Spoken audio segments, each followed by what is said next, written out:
I never imagined my own children would call me a burden. After 45 years of working myself to the bone, sacrificing vacations, new clothes, even my own dreams, all to give them the best life possible, I found myself sitting alone at my retirement party while they checked their watches and whispered about having to deal with Mom now. But life has a way of coming full circle. 6 months later, when they discovered who bought the company that employed them both, the shock on their faces was worth every tear I had shed. Sometimes karma arrives wearing a business suit and carrying the title New CEO. Before we jump back in, tell us where you're tuning in from, and if this story touches you, make sure you're subscribed, because tomorrow I've saved something extra special for you. The day I retired from Westfield Medical Center after 32 years, as head of nursing should have felt triumphant. I had plans, travel, painting classes, maybe even dating again. At 67, I still had energy and dreams left to chase. My husband Thomas had passed away 7 years earlier from pancreatic cancer, and I'd spent those years focused on work, avoiding the silence of our empty house in Cedar Falls. The retirement party was modest, a sheet cake in the hospital cafeteria, a plaque from administration, hugs from colleagues who'd become family. My daughter Melissa arrived 30 minutes late, scrolling through her phone most of the time. My son Daniel showed up just as people were leaving, making a big show of having rushed over from a meeting that couldn't be rescheduled. He worked in finance at Axion Technologies downtown, always too important for family functions. "Mom, we need to talk about your situation," Melissa said later that evening as we sat in my living room.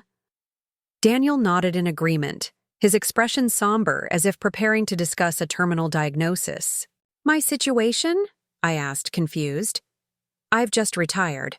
I have my pension, my savings, and this house is paid off." "What situation?" Daniel cleared his throat, adjusting his expensive watch, a gift from his wife Amanda, who hadn't bothered to attend my retirement party at all. "The thing is, Mom, you'll be alone now. No work schedule, no colleagues. At your age, living by yourself isn't ideal." "At my age?" I felt a chill creep up my spine. "I'm 67, not 97. Your father and I managed this house just fine together, and I've managed it alone for 7 years while working full-time." Melissa exchanged a look with Daniel. "That's different. You had work to keep you busy, but now I'll have time for all the things I've put off." I finished for her. "The garden I've been planning, those art classes at the community center." "Mom?" Daniel interrupted, his tone condescending. "Let's be realistic. You're not getting any younger. What happens when you fall, or when you can't drive anymore? Have you thought about that?" I stared at him. This stranger wearing my son's face. The same son whose college tuition I'd paid by working double shifts. The same son who'd lived in our basement for 2 years after graduation until he found himself. "I'm perfectly capable of taking care of myself," I said firmly.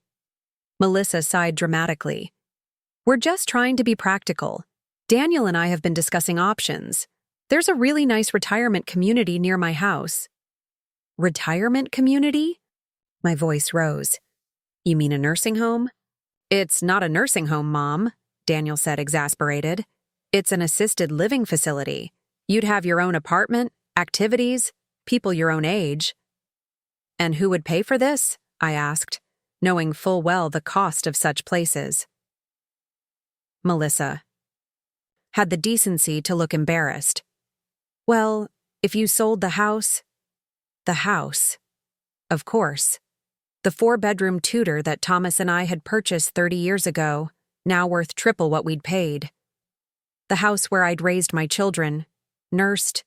My husband through his final days, planted every rosebush and hydrangea by hand.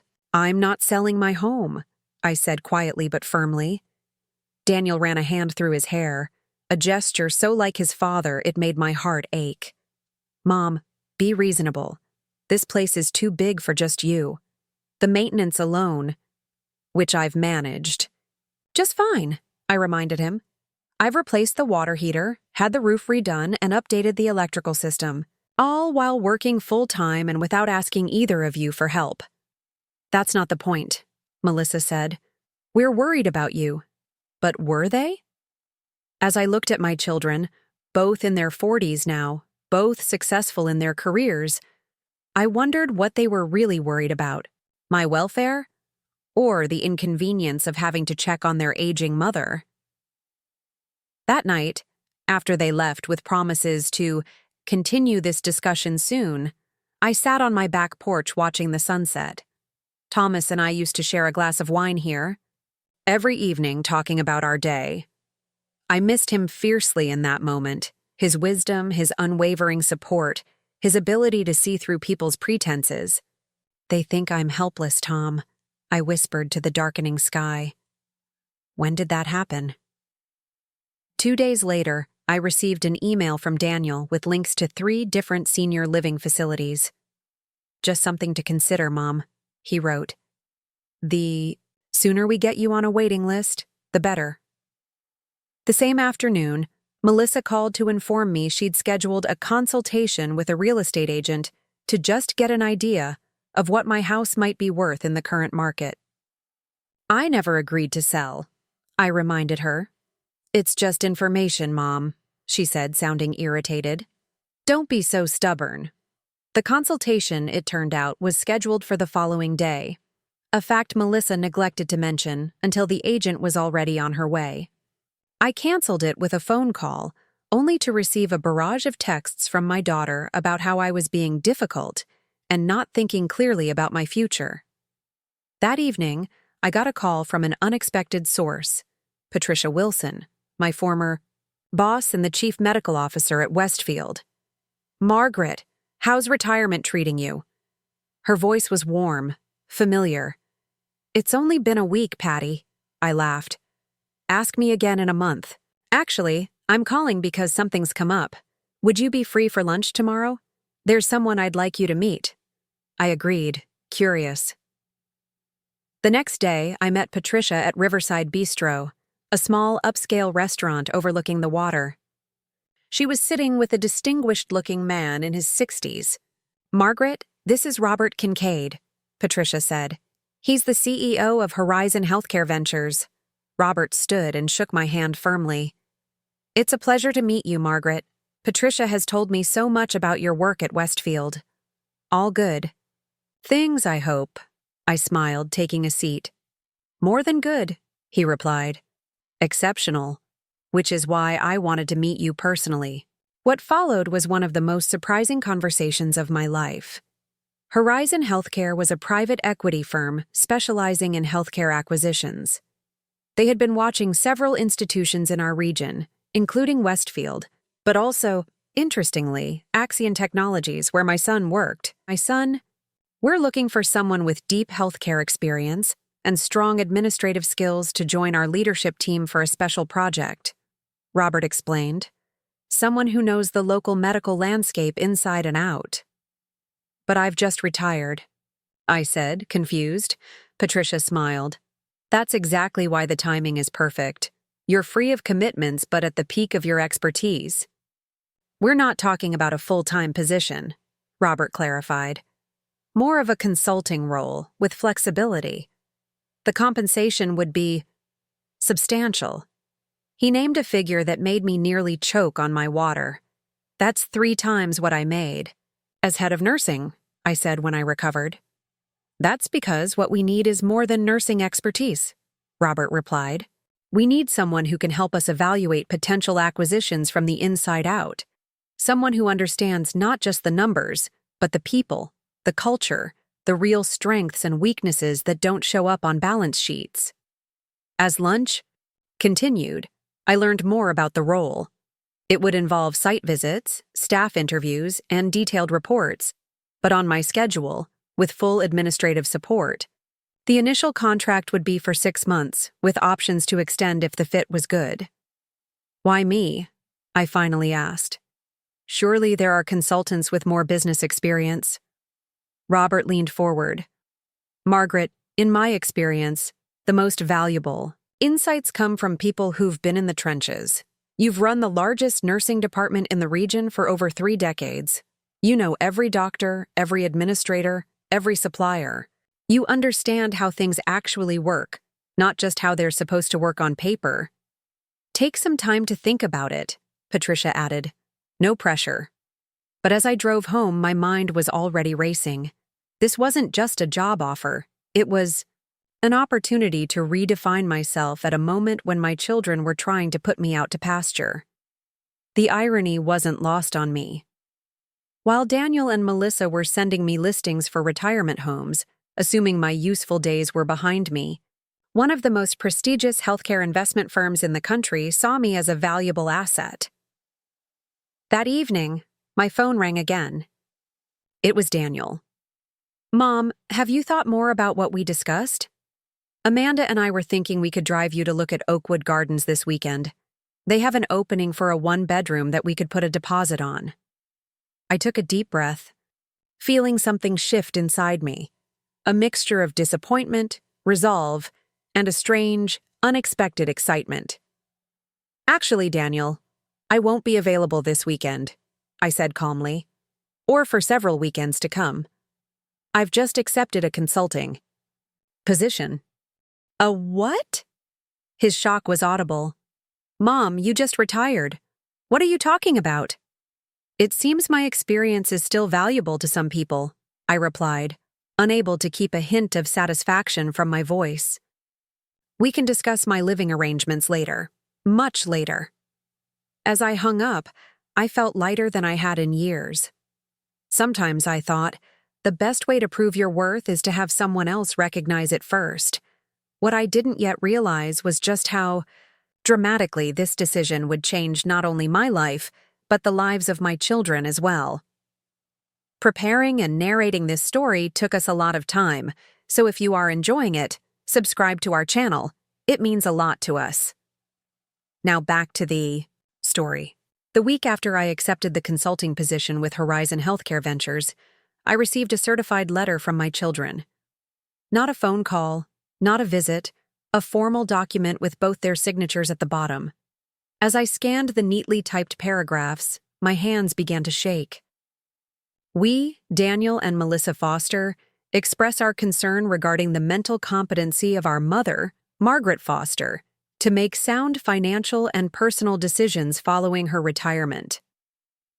They were questioning my competency. My own children were suggesting I might need a court-appointed guardian to protect my interests, specifically to prevent me from making rash career decisions that might jeopardize my retirement security. I sat down heavily at my kitchen table, the letter trembling in my hands. Through the window, I could see the wooden swing set Thomas had built when Daniel was born, still standing in the far corner of the yard.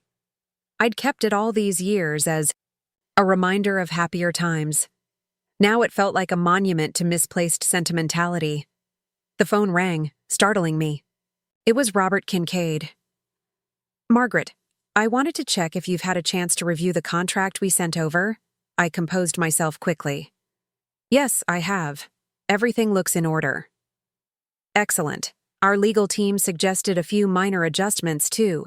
The confidentiality clauses. Nothing significant, but I wanted to personally explain them." As Robert walked me through the contract details, I found myself focusing intently on the conversation, grateful for the distraction from my children's betrayal.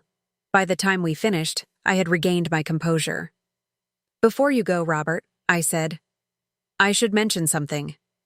My children seem concerned about my decision to take on this role." "Concerned?" His tone was curious but not judgmental. "They think I should be settling into a quiet retirement. They've even suggested I might not be competent to make my own decisions." The words tasted bitter as I spoke them. There was a brief silence before Robert responded. "Margaret, if I may speak candidly, your children's concerns reflect more on them than on you. In my experience, the most competent people I know never stop contributing their expertise. Retirement is just a change of pace, not a surrender of capability." His words were like a balm on a raw wound. "Thank you for that. Besides," he continued, We wouldn't be offering this position if we had any doubts about your abilities. Our due diligence on your career was quite thorough. After we hung up, I sat for a long time staring at the letter from my children. Then I picked up the phone and called my old friend Catherine, who had retired from the hospital's legal department 2 years earlier. "They did what?" Catherine exclaimed after I explained the situation. "Maggie, that's beyond insulting. It's potentially damaging. If they actually filed something like this with the court, it could affect your ability to work, manage your finances, even drive." "Would they really go that far?" I asked, though in my heart I already knew the answer. My children had changed in ways I hadn't wanted to acknowledge. "People do shocking things when property and money are involved," Catherine said grimly. "Look, I know a good elder law attorney. You need to get ahead of this, just in case." Next morning, I met with Catherine's recommendation. Elaine Winters, a sharp-eyed woman in her 50s with a no-nonsense manner that reminded me of my younger self. "Unfortunately, I see cases like this more often than you'd think," Elaine said after reviewing the letter. "Adult children who view their parents' assets as pre-inheritance often get nervous when those parents show continued independence." "They've always had access to my finances," I admitted. "After Thomas died, it seemed simpler to add Daniel to my accounts. He's helped manage my investments." Elaine's expression grew concerned. "We should change that immediately, not because he's necessarily done anything wrong, but because it creates a conflict of interest in this situation." By that afternoon, I had new accounts at a different bank, with additional security measures in place. I'd also signed a durable power of attorney naming Catherine, not my children, as my decision-maker should I become incapacitated. "One last thing," Elaine said before I left her office. "Document everything. Keep a journal of all interactions with your children, save texts and emails, record phone calls if that's legal in your state. If this escalates, evidence will be your best protection." The thought of needing protection from my own children made my chest ache. These were the same people I had rocked to sleep, bandaged scraped knees for, and cheered at countless graduations and achievements. When had they started seeing me as an asset rather than a mother? 2 days later, Melissa showed up unannounced at my front door, her expression a practiced mixture of concern and determination. "Mom, we need to talk about this consulting job," she said, walking past me into the living room without waiting for an invitation. "Daniel and I are worried you're being taken advantage of." I closed the door slowly, gathering my thoughts. "Would you like some tea?" "This isn't a social call, Mom," she said impatiently. "This is serious. We've been doing research on Horizon Healthcare. They're vulture capitalists who buy struggling hospitals and strip them for parts." "That's not an accurate description of their business model," I replied calmly, taking a seat across from her. "They specialize in reorganizing troubled healthcare institutions to make them viable again." Melissa stared at me. "Since when are you an expert on corporate acquisitions?" "I'm not, but I've read their case studies, and unlike you, I've actually spoken with their leadership team at length." "That's exactly the problem." Melissa leaned forward, her voice rising. "These people are professional manipulators. They see a recently retired healthcare executive with decades of insider knowledge and connections. Of course, they're going to charm you." I studied my daughter's face, the deep furrow between her brows that appeared whenever she was frustrated, the tight set of her mouth so reminiscent of her father when he was holding back anger. "Melissa," I said quietly, "do you remember when you decided to quit your corporate job and start your own physical therapy practice?" She blinked, thrown by the change of subject. "What does that have to do with anything?" "Everyone told you it was too risky. Your father and I were concerned, but we supported your decision because we respected your judgment. Why can't you extend me the same courtesy?" "That was completely different," she scoffed. "I was 35, not 67. "Ah," I nodded. "So there's an expiration date on competence?" Is it 65 or maybe 60? Should I have started questioning my judgment 5 years ago?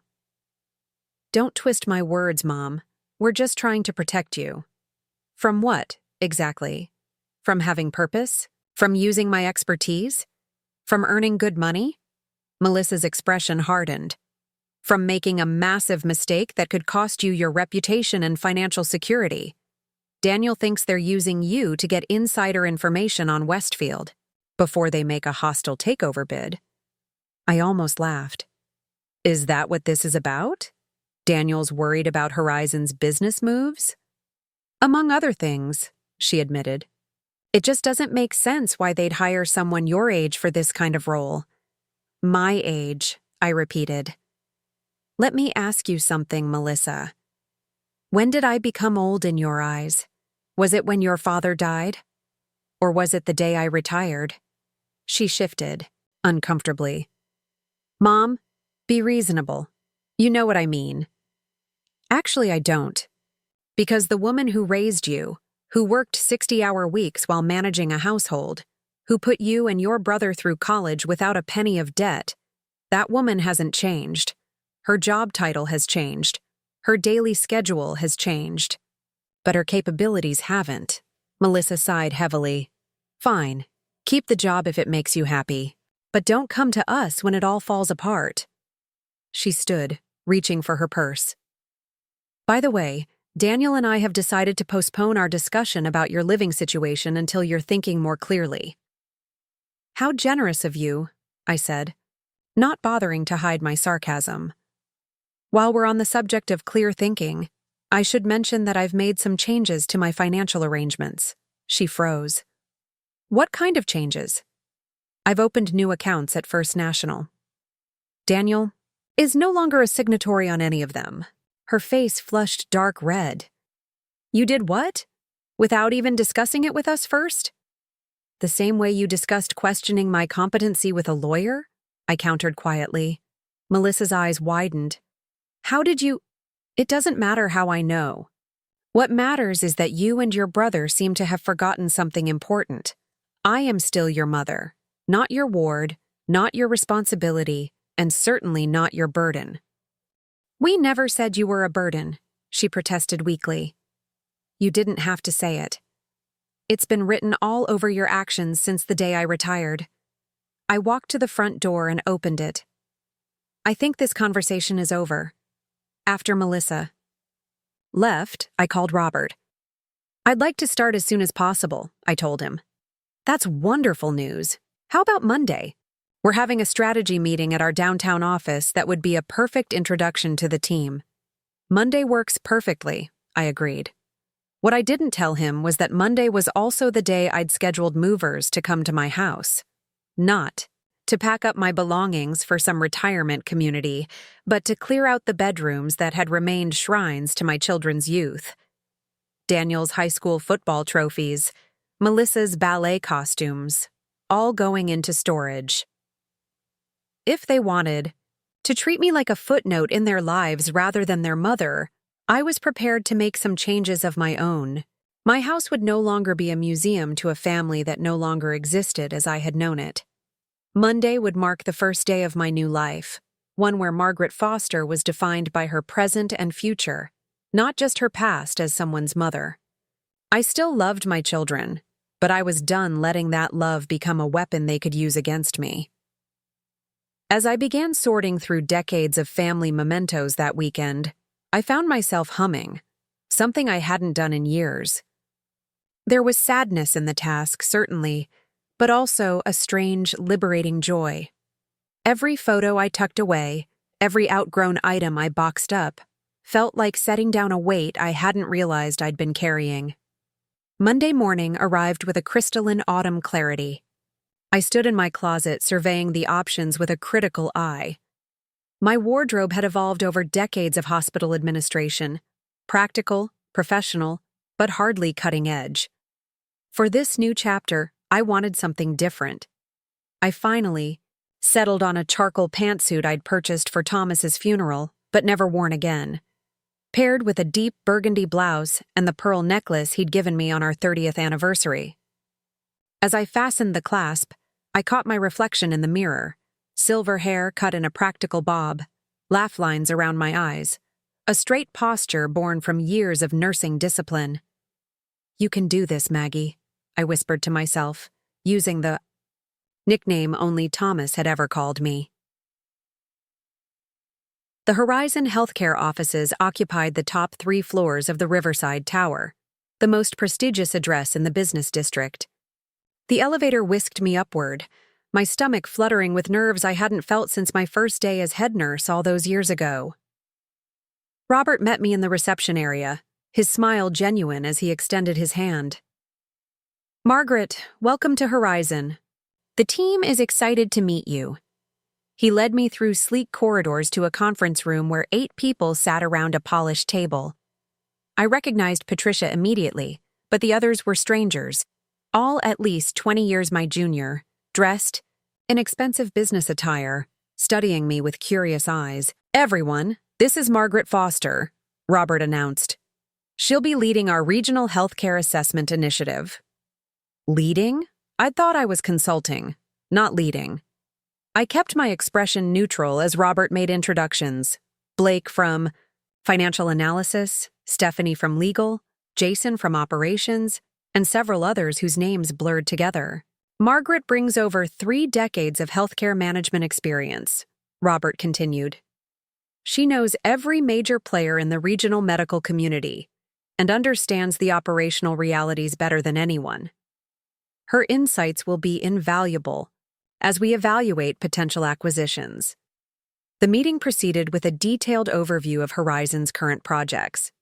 They were considering 3 major acquisitions in the region: Westfield Medical Center, my former employer, Ridgeview Community Hospital, and, surprisingly, parts of Axion Technologies' healthcare division, where my son Daniel worked. I kept my expression carefully neutral at that last revelation. Daniel had never mentioned his company might be in play for acquisition. Was this why he'd been so opposed to my taking this position? After the meeting, Robert showed me to my new office, a corner space with floor-to-ceiling windows overlooking the river. A sleek laptop sat on the desk, alongside a company phone and a welcome basket. "This is more than I expected," I admitted. Robert smiled. "We don't do things halfway at Horizon. The administrative team will help you get settled with all the systems and protocols. Your first site visit is scheduled for Wednesday at Ridgeview, if that works for you." After Robert left, I sank into the ergonomic chair and gazed out at the view. The river winding through downtown, the mountains rising blue in the distance, it was breathtaking and utterly surreal. Just 1 week ago, my children had been discussing my mental competency and planning my move to assisted living. Now I sat in an executive office with a 6-figure consulting contract. The contrast was so stark, it almost made me laugh. But beneath the satisfaction lurked an undercurrent of unease. Daniel worked for Axion. If Horizon was targeting them for acquisition, I was now potentially on the opposite side of a business transaction from my own son. The thought sent a chill through me despite the warm office. I picked up my personal phone and saw 3 missed calls from Melissa and a text from Daniel. "Mom, we need to talk, ASAP." I set the phone down without responding. Whatever crisis they'd manufactured could wait. Today was about me, about proving to myself that Margaret Foster wasn't just someone's mother or widow, but a professional with valuable expertise and a future of her own making. The week progressed in a whirlwind of briefings, site visits, and introductions. By Friday, I'd barely had time to consider the implications of what I was doing. It wasn't until I returned home that evening, exhausted but exhilarated, that the emotional weight caught up with me. The house felt different. The movers had cleared out most of the children's old rooms as instructed, leaving only essential furniture. The walls where family photos had hung for decades now stood bare, waiting for new memories to fill them. I poured myself a glass of wine, Thomas's favorite, Cabernet that I'd never quite acquired the taste for but kept buying out of habit, and walked out to the back porch.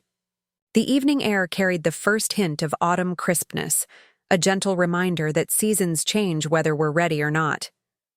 My phone rang. Daniel again. This time I answered. "Mom, finally," he said, his voice tight with stress. "I've been trying to reach you all week. I've been working, Daniel. My new position keeps me quite busy. That's exactly what I need to talk to you about." He lowered his voice, as if afraid of being overheard. "Mom, do you have any idea what kind of company you're working for?" "I believe I do. Yes." "No, you don't." His tone was urgent now. "These people are sharks. They buy struggling companies, strip them for parts, and leave nothing but empty buildings and unemployed workers behind." The same accusation Melissa had made. They really were coordinating their efforts. "That's a rather simplistic view of private equity," I replied calmly. "Horizon specializes in restructuring troubled healthcare operations to make them sustainable." "God, Mom, you're even starting to talk like them." Daniel groaned. "Look, I need to know. Have they mentioned Axion in any of their meetings?" Ah, there it was. Not concern for my welfare, but for his company, his job. "Daniel, surely you understand that my position involves confidentiality agreements. I can't discuss Horizon's business strategies with you. I'm not asking as some random person. I'm your son." His voice rose sharply. "This is my livelihood we're talking about. And this is my professional integrity," I countered. "Would you compromise yours for me?" "That's different, and you know it. Is it?" I swirled the wine in my glass, watching the light catch the deep red liquid. "Tell me, Daniel, if our positions were reversed, if I asked you to share confidential information from Axion that might affect my job at Westfield, would you do it?" His silence was answer enough. "I thought so," I said quietly. "Now, is there anything else you wanted to discuss?" "Yeah, actually." His tone hardened. "Melissa told me you've changed your banking arrangements without telling me. After everything I've done to help manage your finances, you just cut me out completely?" I felt it was appropriate given the circumstances. "What circumstances?" "The letter you and your sister sent questioning my competency." I kept my voice level, though my hand tightened around the wine glass. It seemed prudent to separate my finances from someone who thinks I'm incapable of managing them myself. "That was a misunderstanding," he backpedaled quickly. "We were just concerned enough to consult a lawyer about having me declared incompetent?" Another telling silence. "Daniel," I said, softening my tone slightly, "I've spent my entire adult life caring for others. My patients, your father, you and your sister. For once, I'm making a decision based solely on what I want. Can you try to understand that?" "What you want is to work for vultures who could destroy my career," he snapped. "So, no, I can't understand that at all. In fact, I'm starting to think Melissa was right. Maybe you aren't thinking clearly these days." The accusation stung more than I wanted to admit. "I think we should end this conversation before one of us says something truly unforgivable." "Too late for that," Daniel muttered before hanging up. I sat there for a long time after the call ended, watching the stars emerge in the darkening sky. The wine turned bitter on my tongue, and I set the glass aside, untouched. There it was, the conflict I'd been pushing away all week. My new beginning was directly at odds with my son's sense of security. Part of me wanted to call Robert immediately and resign, to protect Daniel as I'd always protected my children. The maternal instinct to sacrifice for one's offspring doesn't simply vanish with age. But another part, a part that had been silenced for too long, rebelled against this impulse. Daniel was a grown man with an MBA and 15 years of professional experience. If Axion was vulnerable to acquisition, that wasn't my doing. And if he saw me only as a potential threat to his career, rather than a person with my own legitimate aspirations, that was his failure, not mine. I closed my eyes, feeling the weight of decades as a caretaker pressing down on me. The nurse who tended to others' needs first. The wife who supported her husband's career while putting her own ambitions second. The mother who measured her worth by her children's happiness. When had I become so small in my own life story? The next morning, I called Catherine and asked her to meet me for coffee. We settled at a quiet corner table in our favorite cafe, the weekend crowd buzzing around us. "They're not speaking to me," I admitted after filling her in on the week's events. "Daniel thinks I've betrayed him by taking this position. Melissa keeps sending me passive-aggressive texts about how they're still here for me when I come to my senses." Catherine stirred her latte thoughtfully. "And how does that make you feel?" "Guilty, angry, confused." I sighed. "Part of me wonders if I'm being selfish. If I should just retire quietly as they want, sell the house, move into that apartment near Melissa's, and be the convenient grandmother who babysits on demand." "And the other part?" "The other part wants to tell them both to grow up and deal with their own problems for once." I smiled ruefully. "That's the part that sounds like Thomas. He always said I let them get away with too much." Catherine leaned forward. "Maggie, I've known you for 30 years. You've always put everyone else first. Your patients, your staff, Thomas, your kids. Maybe it's time to find out who Margaret Foster is when she's not defined by what she gives to others. And if that person turns out to be someone my children don't like, then that's their loss," Catherine said firmly. "Because the Margaret I know is worth knowing, caretaker or not." As I drove home, Catherine's words echoed in my mind. Who was I when not defined by service to others? After decades of identity built around caring for my family and patients, could I reshape myself into someone new? Someone who put her own needs first without guilt? The thought was both terrifying and exhilarating. Like standing at the edge of a precipice, knowing that stepping off meant either flying or falling, with no way to know which until you took that leap of faith. When I arrived home, a sleek black Audi was parked in my driveway. Robert Kincaid stood on my porch holding a manila envelope. "Margaret," he greeted me as I approached, "I hope you don't mind the unexpected visit. There's something important we need to discuss." His expression was grave, and suddenly I knew whatever was in that envelope would force me to choose. Between my new path and my old loyalties, between my children's expectations and my own desires, between past and future.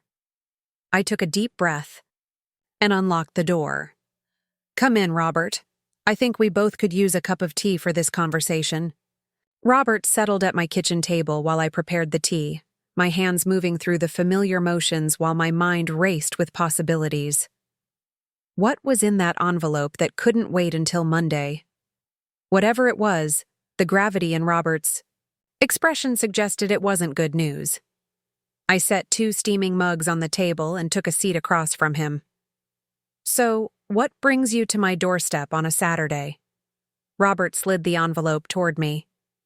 "Information came to our attention yesterday that I felt you should know about immediately, particularly given your personal connection." I opened the envelope and pulled out several documents.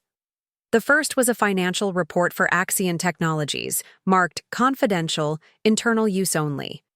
The second was a series of emails between Axion executives, including one name that made my heart skip a beat: Daniel Foster. "How did you get these?" I asked, alarm bells ringing in my head. Our security team flagged unusual activity in our database. Someone has been attempting to access our confidential acquisition plans, specifically the files related to Axion. I skimmed the emails, my stomach sinking with each line. They detailed a plan to gain inside information about Horizon's acquisition strategy by leveraging family connections. My son's name appeared multiple times, along with references to my mother's new position and opportunity for advance intelligence.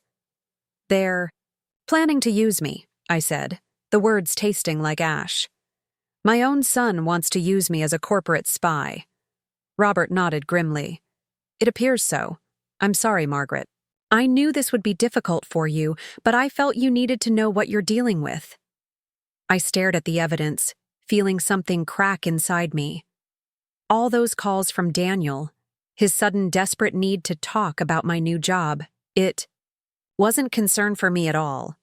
It was a calculated attempt to extract information he could use to protect his position at Axion. "Have you shared this with anyone else at Horizon?" I asked, my voice surprisingly steady despite the turmoil inside. "Only with the head of security and legal. They wanted to pursue immediate action, but I insisted on speaking with you first." "What kind of action?" "Corporate espionage is a serious offense, Margaret. Normally, we would notify Axion's board and pursue legal remedies." Robert's expression softened slightly. "But given the unique circumstances, I thought you deserved the chance to address the situation privately first." I nodded, grateful for his discretion even as anger surged through me. "Thank you for that consideration. I'll need some time to decide how to handle this." After Robert left, I sat in my kitchen for a long time. The damning documents spread before me. My first instinct was to call Daniel immediately and confront him, but wisdom born from decades of hospital administration held me back. Never make important decisions in the heat of emotion. That had been my mantra through countless crises. Instead, I did something I hadn't done in years. I drove to Thomas's grave. The cemetery was quiet in the golden late afternoon light. I made my way to the familiar headstone, tracing the engraved letters of his name with my fingertips. "You always saw through Daniel's schemes," I murmured. "Remember when he was 16 and tried to convince us he needed a car for that special school program?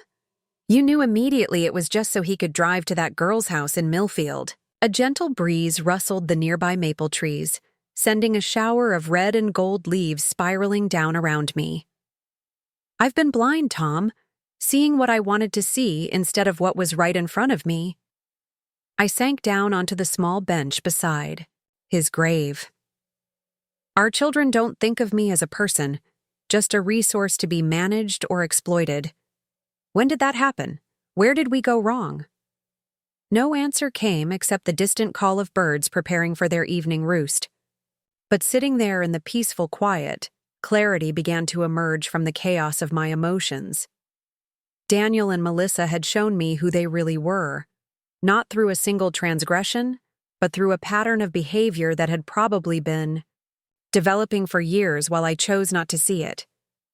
Their dismissal of my capabilities, their entitlement to my pension and property, and now this calculated betrayal, these weren't exceptions. They were revelations of character. By the time I drove home, twilight had deepened into true darkness. I let myself into the house, feeling unexpectedly lighter. The decision had formed itself without conscious effort, born not from anger, but from a profound sense of clarity. I picked up my phone and sent identical texts to both my children. "We need to talk. My house, tomorrow at 11 a.m. This is not negotiable. Melissa." Responded immediately. "What's this about?" I didn't answer. Daniel replied an hour later. "Can't make it. Important meeting tomorrow." I texted back a single line. "Cancel it. This takes precedence." The next morning, I prepared as if for battle. I made coffee, set out cups, and arranged the documents from Robert in precise order on the dining room table. Then I dressed with deliberate care, not in my new business attire, but in comfortable clothes that felt authentically me. Well-worn jeans, a soft blue sweater Thomas had always loved, and the simple silver earrings he'd given me on our first anniversary. Melissa arrived 15 minutes early, tension evident in every line of her body. "Mom, what's going on? Your message sounded serious." "We'll discuss it when Daniel gets here," I replied calmly. She paced the living room, peering at the newly bare walls. "You really went through with it, getting rid of all our old things." "Not getting rid of," I corrected. "Just storing. The past belongs in boxes, not on display." Daniel arrived precisely at 11, his expression a careful mask of professional concern. Mom, I rescheduled an important client meeting for this. I hope it's worth it. Oh, it will be, I assured him, gesturing toward the dining room. Please, both of you, have a seat. They exchanged nervous glances before complying. I remained, standing, gathering my thoughts one final time. For the past 2 weeks, I began, you've both made it abundantly clear how you see me. As a burden, an inconvenience, a problem to be managed. At first I was hurt, then angry. But now I'm simply clear-eyed. Mom, that's not fair. Melissa started. I held up my hand, silencing her. I'm not finished. You questioned my competency behind my back. You tried to pressure me into selling my home, the home your father and I worked for decades to pay off. You treated my retirement as if it were a personal affront to you both. We were concerned for your welfare, Daniel insisted, his corporate mask still firmly in place. Were you? I pushed the first document toward him. Is that why you were planning to use me to commit corporate espionage, Daniel? The color drained from his face as he recognized the emails. Where did you get these? Horizon has excellent security protocols. Did you really think they wouldn't notice someone trying to access their confidential files? Files specifically related to Axion's potential acquisition? Melissa looked confused. What's she talking about, Daniel? Daniel's professional veneer cracked. This is a misunderstanding. I was just trying to protect yourself, I finished for him. To use your own mother as an unwitting corporate spy. To risk my reputation and potentially my legal standing, all to serve your own interests. You don't understand the pressure I'm under, he shot back, desperation edging into his voice. If Horizon acquires Axion, I'll be first on the chopping block. My entire department could be eliminated. And that justifies what you were planning. Using me? He had no answer for that. I turned to Melissa. And you? You were so eager to get me into assisted living? Was that genuine concern? Or were you already measuring my bedroom for a home office?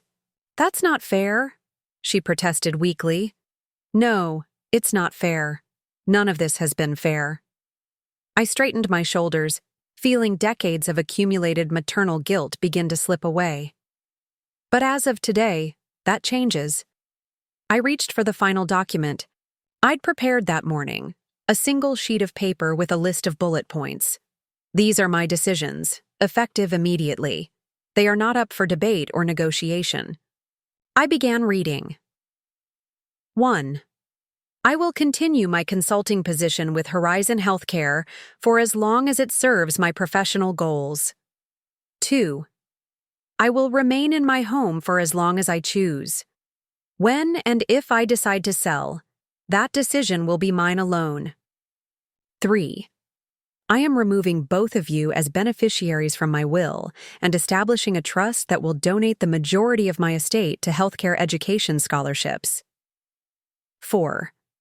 I am taking a leave of absence from grandparenting duties while I reassess what kind of relationship I want with your families moving forward. 5. I expect no further discussion of my competency, my finances, or my professional choices. Any such conversation will result in an immediate end to that interaction. The silence that followed was deafening. Melissa's mouth opened and closed several times, but no words emerged. Daniel stared at the table, his jaw clenched tightly. Mom, Melissa finally managed, tears welling in her eyes. You can't be serious.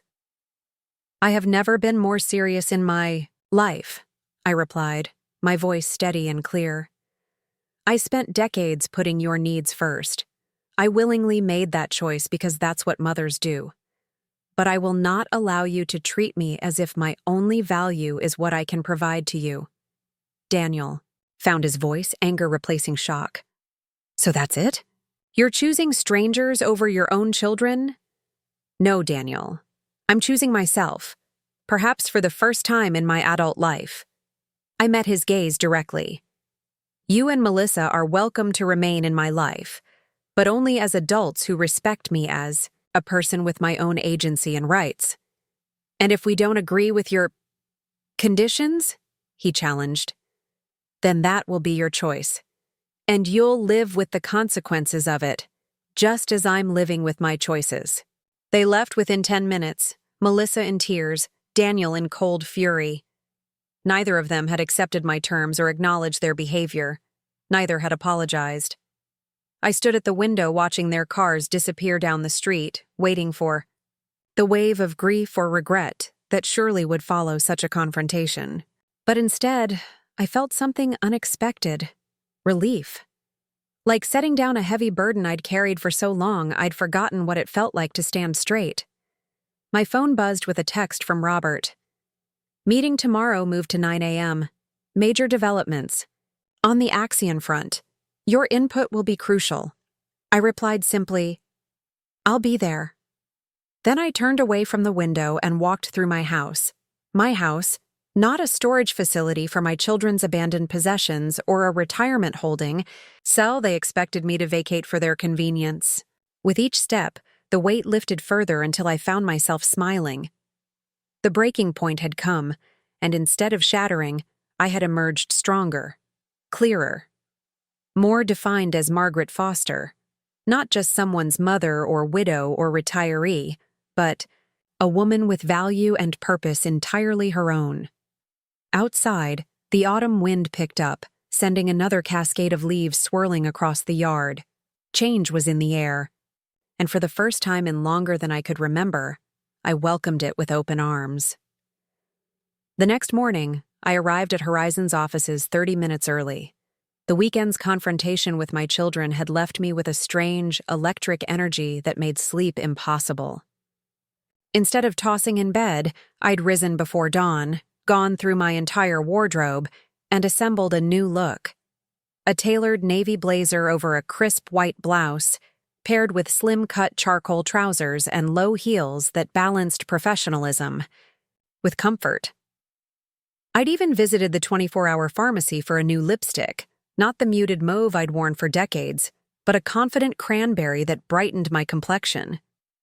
"Well, look at you," Patricia said when she stepped off the elevator and found me already settled in the conference room, reviewing files. "Someone's embracing the corporate life." I smiled, touching the chunky silver bracelet I'd unearthed from the back of my jewelry box, another departure from my usual understated style. "Let's just say I'm embracing change in general." "It suits you." She poured herself coffee from the sideboard. "I heard about the Axion situation. Robert called me yesterday. Are you doing okay with all that?" Before I could answer, the door opened, and the rest of the team began filing in. Robert entered last, his expression energized despite the early hour. "Good morning, everyone," he announced as he took his place at the head of the table. "We have significant developments to discuss." He glanced my way. "Margaret, I want to thank you for your professionalism in handling the situation we discussed over the weekend. The board has been briefed, and they're impressed with your integrity." I nodded, aware of curious glances from colleagues who didn't know the details. Robert continued, "Now, to business. Our timeline has accelerated. Based on market intelligence and Margaret's excellent analysis of Westfield's operational vulnerabilities, we're moving forward with acquisition plans for both Westfield Medical Center and Axion's healthcare division simultaneously." A ripple of surprise went through the room. Stephanie from legal spoke up first. "Both targets at once? That's ambitious, even for us." "Ambitious but strategic," Robert countered. "We've identified substantial synergies between Westfield's patient care infrastructure and Axion's healthcare technology platforms. Together, they could form the backbone of a regional healthcare system that's both cutting-edge and financially sustainable." The meeting continued with detailed discussions of financial projections, regulatory challenges, and integration strategies. I contributed insights about Westfield's internal culture and operational strengths, careful to remain objective despite my long history there. What struck me most was how genuinely interested everyone seemed in preserving what worked well at both institutions. This wasn't the predatory acquisition strategy my children had described. Instead, I witnessed thoughtful planning focused on building something stronger from the combined entities. After the meeting, Robert asked me to stay behind. I wanted to check in personally, he said once we were alone. I know the situation with your son puts you in an awkward position. I've addressed it, I assured him. I've made it clear to both my children that my professional integrity isn't negotiable. He studied me for a moment. If you'd prefer to recuse yourself from the Axion acquisition, that won't be necessary, I interrupted, surprising myself with my certainty. I can separate my personal and professional responsibilities. Robert nodded slowly. I appreciate that, Margaret. But I also want you to know that we value you beyond this specific project. If at any point the situation becomes untenable for you personally, we can adjust your portfolio. His consideration touched me. How ironic that this corporate shark showed more concern for my well-being than my own children had. Thank you, Robert. But I'm exactly where I need to be. Over the next 2 weeks, I threw myself into work with an intensity I hadn't felt in years. The acquisitions were complex puzzles requiring detailed analysis and strategic thinking. Exactly the kind of challenge that had been missing from my final years at Westfield, where bureaucracy and budget cuts had gradually reduced my role to crisis management and paperwork. At Horizon, my experience was valued, my insights solicited and implemented. When I suggested a modified integration approach that would preserve Westfield's acclaimed pediatric care model while incorporating Axion's patient monitoring technology, the team not only adopted the idea, but gave me lead responsibility for developing the implementation plan. Meanwhile, my personal life entered a strange limbo. Neither Daniel nor Melissa had contacted me since our confrontation. Their absence created a vacuum that I gradually filled with new routines and relationships. I joined a book club that met at the local library on Thursday evenings. I accepted Patricia's invitation to her hiking group that tackled moderate trails every Saturday morning. I even scheduled a consultation with an interior designer to reimagine my home's decor. Something Thomas had always resisted, but that I'd secretly wanted to explore. Each small change felt like reclaiming a piece of myself that had been submerged beneath decades of compromise and accommodation. The Margaret who emerged was both familiar and surprising, more opinionated than I'd allowed myself to be, more adventurous than I'd remembered being, more capable of joy than I'd believed possible after Thomas's death. 3 weeks after our confrontation, Melissa finally reached out with a text message. Mom, can we talk? Just the two of us?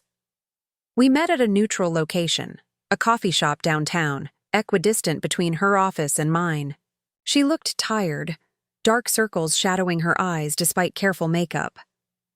You look different, she said after we'd settled at a corner table with our drinks. Do I?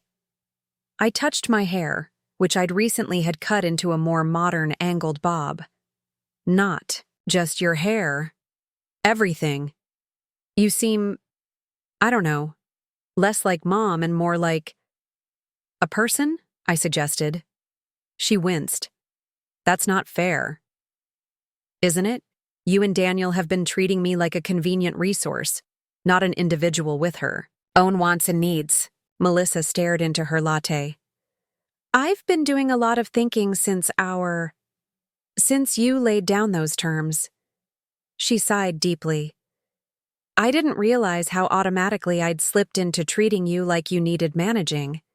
After Dad died, you seemed so lost, and I took over. I never stopped to ask if that's what you wanted.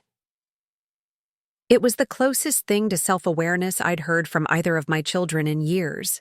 I was lost after your father died, I acknowledged, but that was temporary, not permanent. Grief isn't incapacity. I know that. Intellectually, I know that. She looked up, meeting my eyes directly. But you've always been so focused on taking care of everyone else. When you said you were retiring, something in me just assumed you'd need a new purpose. like being more involved with the grandkids or downsizing to something easier to manage. And it never occurred to you to ask what I wanted? I thought I knew. A rueful smile flickered across her face. I was wrong. We sat in silence for a moment, the ambient chatter of the coffee shop filling the space between us. So what happens? Now? She finally asked. That depends on you. I meant what I said about my boundaries. I won't be pressured, managed, or treated as a burden. But I'm open to building a new kind of relationship. Adult to adult, with mutual respect. And Daniel? The same applies to him, though he has more to account for than you do. Melissa nodded slowly. He's not handling things well. Axion has been in turmoil since rumors of the acquisition started. Half his team has already jumped ship. That's unfortunate, but it's not my responsibility, I said, surprised by how easily the words came. 6 weeks ago, I would have immediately worried about Daniel's stress, offered to help, maybe even considered using my position to gain information that might help him. Now I recognize those impulses as the unhealthy entanglement they were. No, it's not, Melissa agreed unexpectedly. He made his choices. She hesitated. Mom, I'd like to try to have a relationship with you on your terms. I've missed you. The simple admission touched me. I've missed you too, the daughter I raised, not the woman who tried to ship me off to Sunny Pines retirement village. She had the grace to look embarrassed. God, that place was awful, wasn't it? Those weird potpourri sachets everywhere and that creepy activities director who kept calling everyone young lady? We both laughed, and for a moment, I caught a glimpse of the Melissa I remembered, the girl with a sharp wit and genuine warmth before adult responsibilities and social climbing had hardened her. I'd like to invite you to dinner next Friday, I said impulsively. Just you, not Brian or the kids. We could try out that new Mediterranean place downtown. Her eyebrows rose slightly. You hate Mediterranean food. You always said olives taste like pennies. I'm discovering I might have been wrong about a lot of things I thought I didn't like. I smiled, including setting boundaries with my adult children. As I walked back to the office after our meeting, my phone buzzed with a meeting notification. Robert had scheduled an all-hands gathering for tomorrow morning with a cryptic subject line, Strategic Announcement, Acquisition Timeline. I felt a flutter of anticipation. After weeks of preparation, it seemed Horizon was ready to make its move on Westfield and Axion, which meant that very soon, my carefully separated professional and personal worlds would collide spectacularly. That evening, I did something completely out of character. I called in sick for the next day at work. Not because I was ill, but because I needed time to prepare myself for what was coming. Instead of going to the office, I drove to the mountains, to a scenic overlook Thomas and I had discovered on our 10th anniversary trip. The autumn colors were at their peak, the valleys below a patchwork quilt of crimson, gold, and lingering green. I sat on a weathered bench and breathed in the clear air, letting the perspective of distance settle my thoughts. Tomorrow, Horizon would announce its acquisition plans. Soon after, my son would learn that his mother worked for the company that was buying his employer, the company that would decide his professional fate. I couldn't control how Daniel would react. I couldn't prevent the hurt and anger he might feel, or protect him from the consequences of his own actions. All I could control was my response, my commitment to the boundaries I'd established, and to the new path I'd chosen. As the sun began to set, painting the sky in brilliant oranges and pinks, I made a decision. I would not shrink from the coming storm. I would not apologize for claiming my own life after decades of putting others first. I would stand firm in my newfound strength, regardless of the fallout. On the drive back down the mountain, I called Robert. I won't be in tomorrow morning for the announcement, I told him. But I want you to know I'm fully committed to seeing both acquisitions through to completion. I appreciate that, Margaret, he replied. And I understand your need for distance tomorrow. This can't be easy for you. Actually, I said, surprising myself, it's easier than I expected. 6 weeks ago, I was terrified of disappointing my children. Now I realize the only person I was really disappointing was myself. The next morning, instead of attending the announcement meeting, I treated myself to breakfast at my favorite diner. The one Thomas and I had frequented every Sunday for decades. I ordered pancakes and bacon, foods I rarely indulged in, and savored every bite while steadfastly ignoring my buzzing phone. By the time I finished my second cup of coffee, I had 17 missed calls and 32 text messages. The storm had broken, and I was ready. I finally checked my messages as I paid my breakfast bill. Most were from Daniel, a progression from confusion to disbelief to outright rage. "Mom, is it true you work for Horizon? Why aren't you answering? Everyone at Axion is talking about it. Call me back immediately. How could you do this to me? To your own son?" The final message had come just 10 minutes ago. "I'm coming to your house. Be there in 20. I took my time driving home, not particularly concerned about making Daniel wait. When I pulled into my driveway, his BMW was already there, parked at an angle that blocked half the garage entrance. Typical of his self-centered thinking, his urgency trumped my convenience. He was pacing on my front porch, his designer suit rumpled, his normally perfect hair disheveled as if he'd been running, his hands through it repeatedly. When he saw me, he stormed down the steps. "How long?" he demanded before I'd even turned off the engine. "How long have you been working for them?" I stepped out of the car calmly. "Good morning to you too, Daniel." "Don't patronize me," he snapped. "Answer the question. How long have you known Horizon was targeting Axion?" "I've been with Horizon for just over a month, as you're well aware." I unlocked my front door. "If you want to continue this conversation, you can do so inside like a civilized person instead of shouting in my driveway for the neighbors to hear." He followed me inside, his anger radiating off him in palpable waves. I set my purse down and turned to face him. "You knew," he accused. "You knew they were coming for us, and you said nothing." I knew Horizon was evaluating potential acquisitions. Yes, that's literally my job, to help assess healthcare operations for viability. Not just potential acquisitions, my company, my career, everything I've worked for. I regarded him steadily. "And when exactly should I have told you this confidential information, Daniel? When you were plotting to use me as a corporate spy? Or when you and your sister were questioning my mental competency?" His face flushed. "That was different." "No, it wasn't. It was a betrayal of trust, just as sharing Horizon's confidential plans with you would have been." Daniel paced my living room like a caged animal. "Do you have any idea what's happening at Axion right now? The entire healthcare division is in panic mode. Stock options are frozen. Layoffs are inevitable."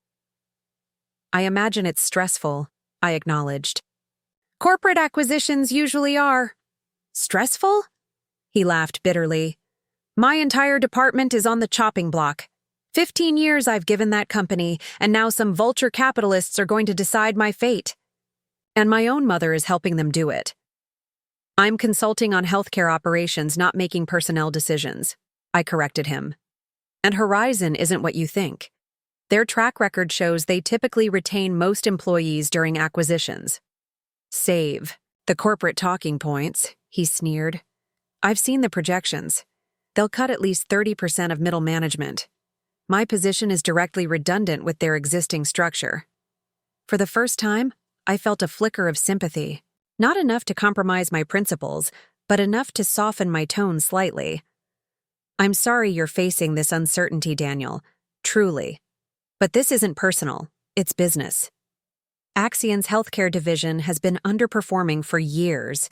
The acquisition makes strategic sense for both companies. Not personal?" His voice rose again. "My own mother works for the company that's about to destroy my career, and you say it's not personal?" "Your career isn't being destroyed," I pointed out. It's changing, possibly in ways you didn't choose. Welcome to reality, Daniel. Most people don't get to control every aspect of their professional lives. They adapt, they rebuild, they find new paths forward. Easy for you to say from your cushy consulting gig. He glared at me. Did they hire you for your expertise, Mom? Or was it because they knew your connection to Axion would be useful? The accusation stung, but I'd already asked myself the same question and gotten a clear answer. Robert Kincaid approached me before he knew you worked for Axion, I said firmly. My credentials and experience stand on their own merits. Unlike you, I don't need family connections to advance my career. Daniel recoiled as if I'd slapped him. What is that supposed to mean? It means I know about the strings your father-in-law pulled to get you that position at Axion in the first place. I raised an eyebrow. Did you think I didn't know? Thomas told me everything. How you were struggling at your previous job, how Amanda's father made some calls, how you skipped ahead of more qualified candidates. That's not... He started, then stopped. Dad had no right to tell you that. We were married for 40 years, Daniel. We didn't keep secrets from each other. I crossed my arms. So, perhaps before questioning my professional qualifications, you should reflect on your own. He sank onto my sofa, the righteous anger draining from him. They're going to fire me, he said quietly. I know they will. The VP of Healthcare Operations at Horizon already has his own team. There's no place for me in the new structure. I remained standing, maintaining the physical advantage. And if that happens, you'll find another position. You have an MBA from a good school and 15 years of experience. Don't catastrophize. It's not just the job, he admitted. It's Amanda. She's not good with financial uncertainty. Her lifestyle expectations are substantial. The real concern emerges.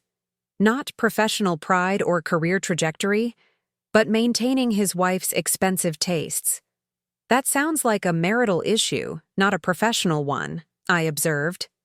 And certainly not my responsibility to solve. Daniel looked up at me, a calculating expression replacing the defeated one. You could help, though. You have influence at Horizon now. Put in a good word for me. Tell them I'm valuable, that they should keep me on. The naked opportunism of his request was breathtaking. Minutes ago, he'd been accusing me of betrayal. Now he wanted to leverage my position for his benefit. No, Daniel, I won't do that. Why not? It would cost you nothing. It would cost me my integrity. My recommendations are based on merit and organizational fit, not family connections. I shook my head. Besides, do you really want to be the executive who needed his mother to save his job? How would that look to your colleagues? To Amanda? His expression darkened. So that's your final answer? You won't help me? I'm helping you by treating you like the capable adult you claim to be, I replied. Figure it out yourself, Daniel. That's what grown-ups do when faced with professional challenges. He stood abruptly. You've changed, Mom. You're not the person you used to be. Thank you, I said sincerely. That's the nicest thing you've said to me in years. After Daniel stormed out, I poured myself a glass of iced tea and took it out to my back porch. The confrontation had been draining, but instead of the guilt and anxiety that would have plagued me in the past, I felt oddly peaceful. The garden was in transition, summer flowers fading, autumn colors emerging.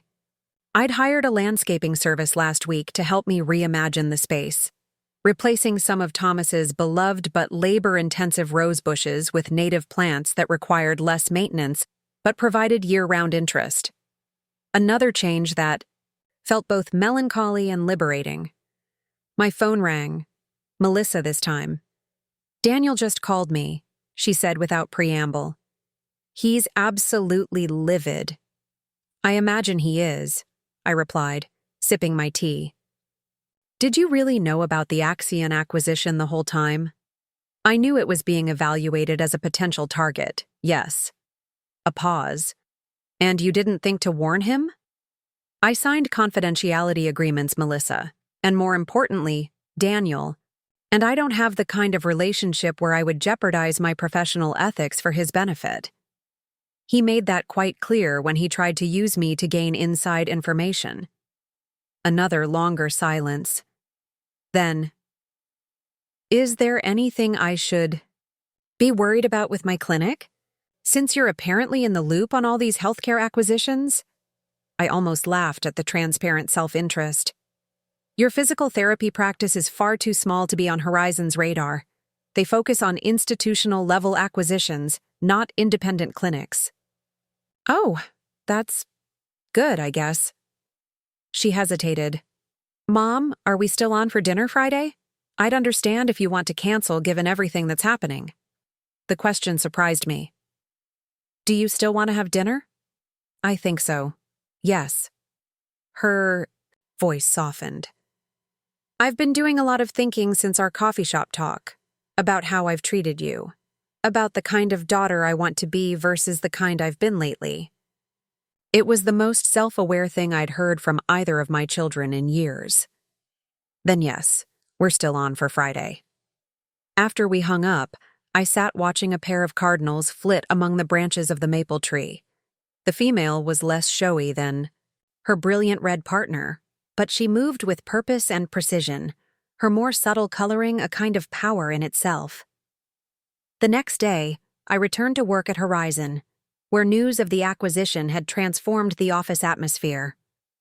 A buzz of excitement permeated every meeting as teams mobilized to implement the integration plans we'd been developing for weeks. Robert caught me in the hallway after the morning briefing. How are you holding up? Any fallout from your son? Nothing. I couldn't handle, I assured him. Though he seemed convinced his position would be eliminated. Robert nodded thoughtfully. The healthcare operations team does have significant overlap. We're still finalizing the organizational structure, but there will definitely be consolidation in that area. I understand, and I want to be clear that I'm not advocating for special treatment for Daniel. He needs to stand on his own merits. I appreciate your professionalism, Margaret. He smiled. Though I admit I was concerned about how you'd navigate this conflict of interest. There's no conflict, I said simply. My professional obligations are to Horizon and to creating the best possible integration plan for these healthcare systems. My personal relationship with my son is separate, and frankly, he hasn't earned any special consideration from me. Robert's eyebrows rose slightly. That's remarkably clear-cut.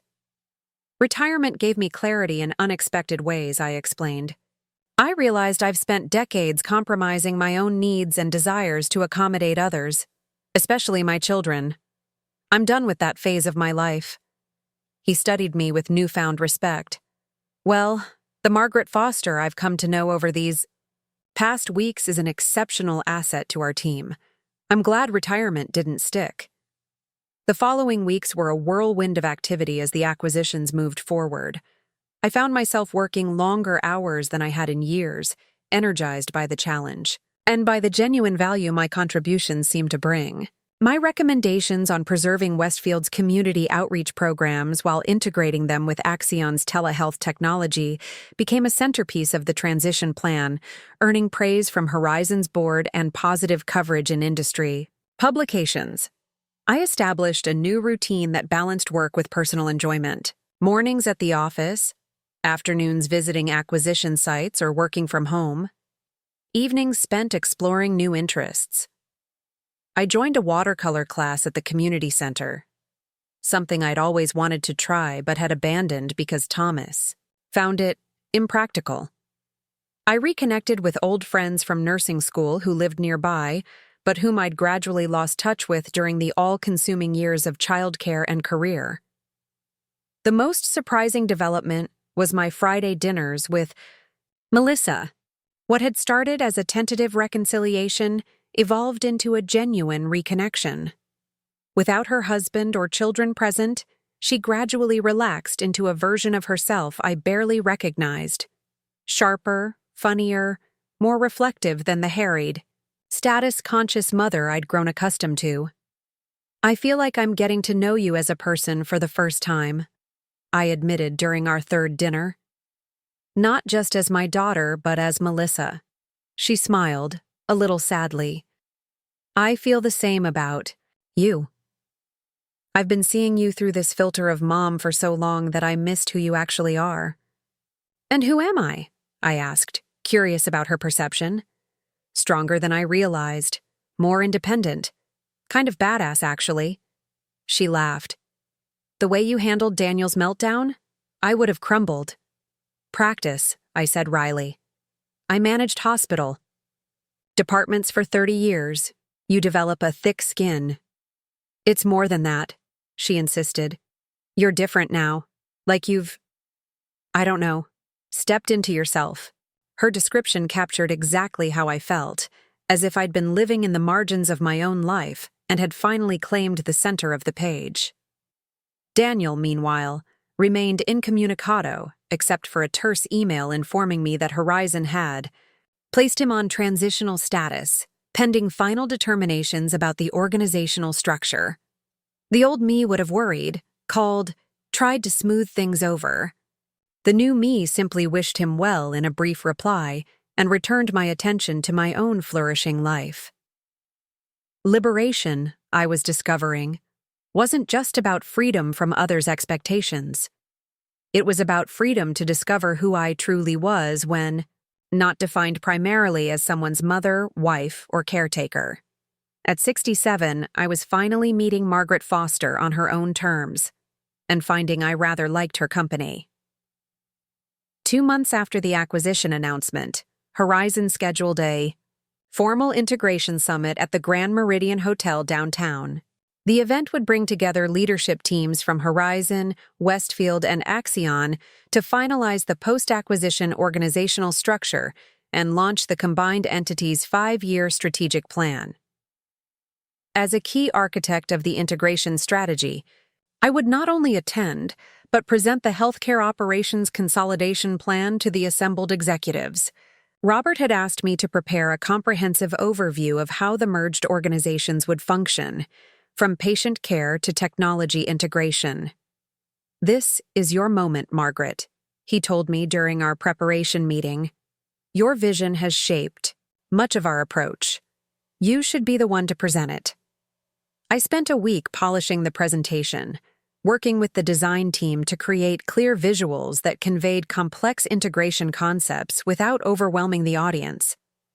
The process reminded me of preparing for medical conferences early in my career. The same attention to detail, anticipation of questions, and careful structuring of information. The night before the summit, I laid out my outfit, a tailored charcoal suit with subtle burgundy pinstripes, purchased specifically for this occasion from a boutique Patricia had recommended.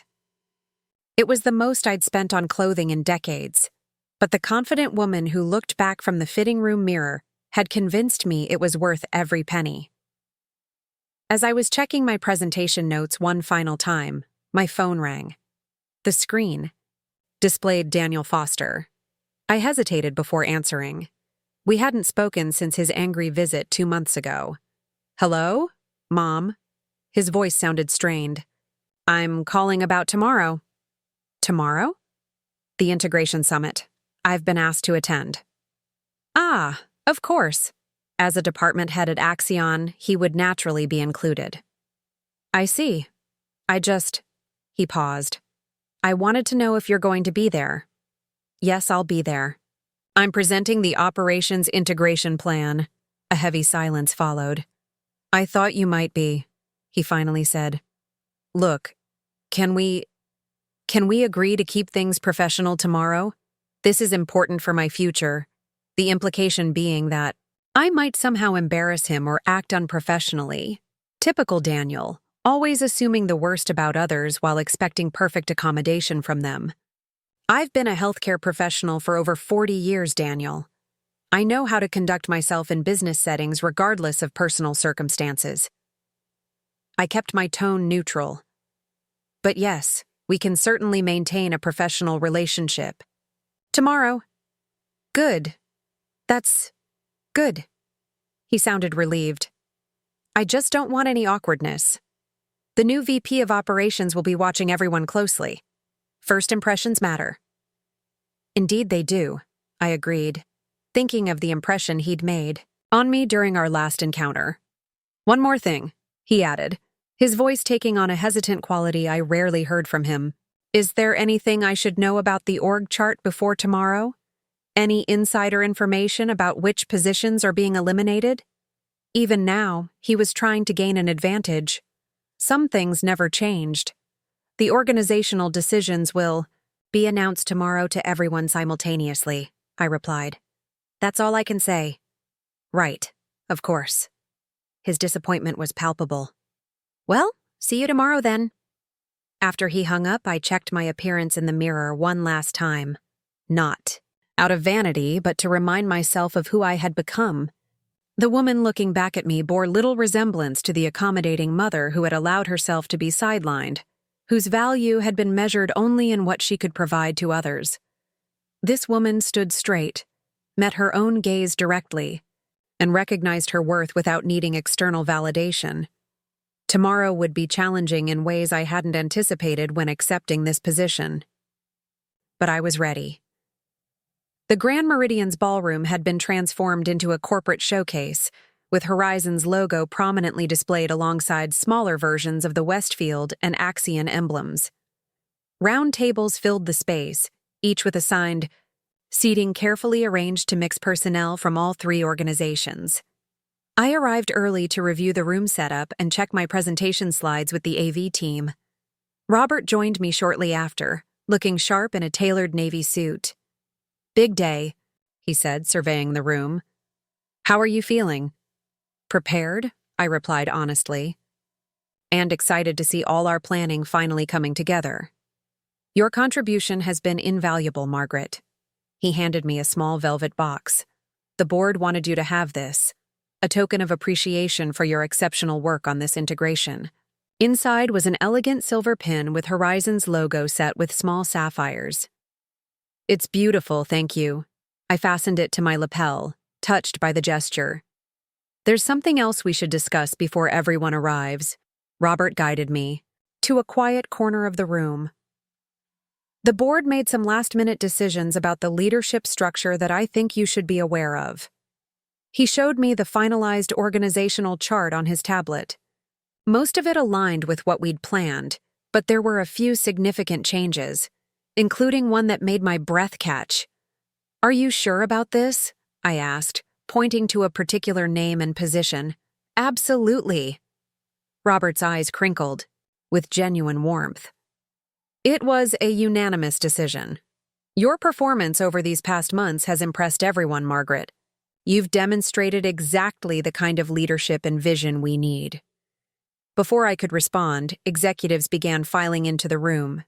Among the first was Daniel, looking tense in a suit that seemed slightly too tight at the collar. His eyes widened when he spotted me standing with Robert, but he gave a curt nod before finding his assigned table. The summit proceeded with formal welcomes and opening remarks from Horizon's board chairman. Robert delivered a compelling overview of the acquisition strategy and expected synergies, followed by financial projections from the CFO. Then it was my turn. As I took the podium, I felt a surge of confidence that had nothing to do with my carefully prepared notes and everything to do with knowing my own value. Good morning, I began. I'm Margaret Foster, Senior Integration Consultant for Horizon Healthcare. Today, I'll be presenting our operations consolidation strategy for the combined organizations. From the corner of my eye, I could see Daniel shift uncomfortably in his seat. I continued without pausing, walking the audience through the comprehensive plan I'd developed, a plan that emphasized preserving the strengths of each organization while eliminating redundancies to create a more efficient, patient-centered system. The key to successful integration, I explained, displaying a slide with interconnected circles representing the three organizations, is recognizing where each entity excels and leveraging those strengths across the combined operation. Westfield brings unparalleled patient care protocols especially in their pediatric and geriatric specialties. Axion contributes cutting-edge healthcare technology platforms that can dramatically improve efficiency and outcomes. Horizon provides the management expertise and capital resources to optimize both. For 40 minutes, I presented the detailed integration roadmap, answering questions with confidence and authority. When I concluded, the room erupted in applause. Robert returned to the podium, placing a hand on my shoulder. "Thank you, Margaret, for that excellent presentation. Now, as promised, we'll reveal the leadership structure for the combined organization, effective immediately." The room hushed as Robert displayed the organizational chart on the large screens. Names and positions appeared, some eliciting murmurs of approval, others causing visible surprise among the attendees. "As you can see," Robert continued, "we've created a structure that draws talent from all three organizations based on merit, experience, and cultural fit. Some of you will find yourselves in new roles with expanded responsibilities. Others will be part of transition teams helping to ensure knowledge transfer during this critical period." My eyes found Daniel, who was leaning forward, scanning the chart frantically for his name. His expression shifted from anticipation to confusion to disbelief. "I'd like to highlight a few key appointments," Robert said. "First, Dr. Elaine Chen from Westfield will become our Chief Medical Officer, bringing her renowned patient-centered approach to the entire system." Applause followed as Dr. Chen stood briefly to acknowledge the appointment. Michael Rodriguez from Axion will serve as Chief Technology Officer, leading the integration of their healthcare platforms throughout our network. More applause as a young man in a charcoal suit stood with a confident smile. "And finally," Robert continued, "I'm particularly pleased to announce that Margaret Foster will be taking on the permanent role of Executive Vice President of Healthcare Operations Integration, overseeing the entire consolidation process and reporting directly to me." The room erupted in enthusiastic applause. I felt a momentary shock. This was the position Daniel had been so concerned about. The role he'd assumed would go to an existing Horizon executive. Instead, it had been offered to me, his supposedly incompetent retirement-age mother. As the applause continued, I stood and nodded my acknowledgement, my eyes inadvertently meeting Daniel's across the room. His face had drained of color, his expression a mixture of shock and something else, something that looked almost like dawning comprehension. After the leadership announcements, the summit broke for lunch. I was immediately surrounded by colleagues, offering congratulations, making it impossible to observe Daniel's reaction further. It wasn't until the afternoon session was wrapping up that he approached me, his movements stiff and formal. "Congratulations on your appointment," he said, his voice carefully controlled. "Thank you, Daniel." He glanced around to ensure no one was within earshot. "That position, it controls all operational integration decisions, including personnel." "That's correct. So you'll be deciding which positions at Axion are retained and which are eliminated." It wasn't a question. "Along with the integration team, yes. All based on organizational needs and individual performance assessments." His Adam's apple bobbed as he swallowed hard. "And my position?" I met his gaze directly. "Your department has significant overlap with existing functions at both Horizon and Westfield. As I mentioned in my presentation, eliminating redundancies is a key efficiency driver in this integration." The color drained further from his face. "So I'm out." I didn't say that. I kept my tone professional, aware of curious glances from nearby executives. "The transition team is still evaluating all positions. Final decisions will be communicated next week through proper channels." "But you know," he pressed. "You must know." "What I know, Daniel, is that every decision will be made based on merit, performance history, and organizational fit. Nothing else." I straightened my new lapel pin. "Now, if you'll excuse me, I need to join Robert for the closing remarks." As I walked away, I heard him call after me, his voice softer than before. "Mom, wait." I paused but didn't turn around. "I need this job," he said, an edge of desperation creeping into his tone. "Amanda's pregnant again. We just bought a bigger house. The timing couldn't be worse." Slowly, I turned to face him. "Life rarely arranges itself according to our convenience, Daniel. That's a lesson I've learned repeatedly over the years. Most recently, when my own children decided I was a burden just as I was beginning a new chapter of my life." His expression flickered with something like shame. "We didn't mean—" "Yes, you did." I kept my voice low, but firm. "You meant exactly what you said and did. You saw me as inconvenient, as something to be managed rather than someone to be respected. You were willing to use me when it suited your purposes and discard me when it didn't." He had no response to that. "Whatever happens with your position, Daniel, will happen because of your own merit, or lack thereof. Not because of our relationship, one way or the other. I've worked too hard to rebuild my life to compromise my professional integrity now." With that, I rejoined Robert at the front of the room, leaving Daniel standing alone, finally facing the consequences of treating his mother as nothing more than a resource to be exploited.